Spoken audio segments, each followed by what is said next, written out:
મહેસાણા જિલ્લાના ખેરવા ગામમાં ધોળા દિવસે ચોરીની ઘટના સામે આવી છે. ખેરવા ક્રેડિટ કોઓપરેટિવ સોસાયટીમાંથી રોકડ અને દાગીના લઈને ઘરે જઈ રહેલા 60 વર્ષીય વૃદ્ધને લૂંટારુઓએ નિશાન બનાવી તેમની પાસેથી લાખોની લૂંટ ચલાવી હતી. ખેરવાના રહેવાસી રમેશભાઈ ગોવિંદભાઈ પટેલ સોસાયટીમાંથી રોકડ અને દાગીના લઈને ઘરે જતા હતા. તે દરમિયાન અજાણ્યા લૂંટારુઓએ તેમની આંખમાં મરચું નાખી હુમલો કર્યો અને છરી વડે હાથમાં ગંભીર ઈજા પહોંચાડી હતી. લૂંટારુઓએ વૃદ્ધની થેલીના નગુચા કાપી અંદાજે ₹1,50,000ની રોકડ અને 6 તોલા સોનાના દાગીના લૂંટીને ફરાર થઈ ગયા હતા.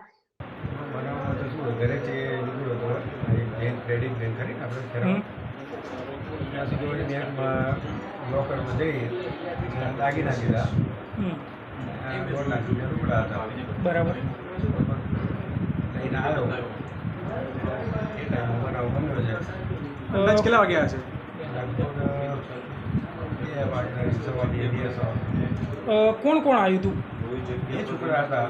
બરોબર એના મોઢે રૂમાલ બાંધ્યો હતો અને બોલતા હતા છોડ દે મારું આ બેગ છે ને મારા પટ્ટા કાપી નાખ્યા.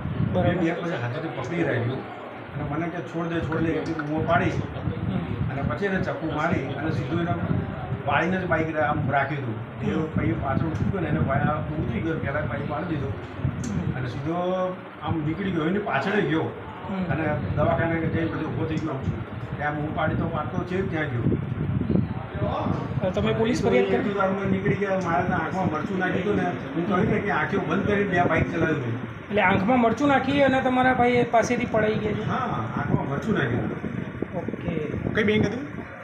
હા, બેંકનું નામ શું હતું? બેંક ક્રેડિટ નાગરિક ક્રેડિટ. ખેરવા ક્રેડિટ.